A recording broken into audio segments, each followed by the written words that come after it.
Hello everyone and welcome back to another video from Finance and Crypto Guide.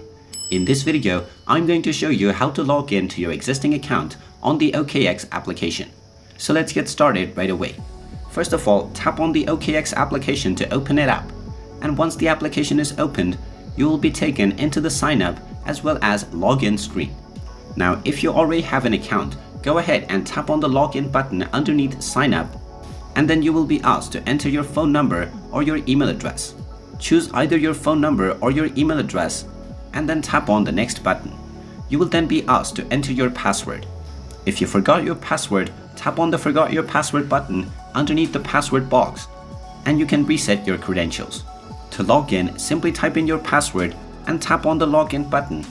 And now you will be logged into your account on the OKX application. You might be asked to solve a small puzzle after you sign in for security reasons. So solve the respective puzzle and now you will successfully be logged in to your account. And there you have it.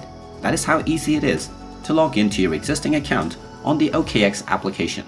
If you find this video helpful, make sure you hit that like button and subscribe to our channel if you haven't done so already. Also ring that notification bell to never miss another update from us. Thank you for watching and I will see you again in the next video.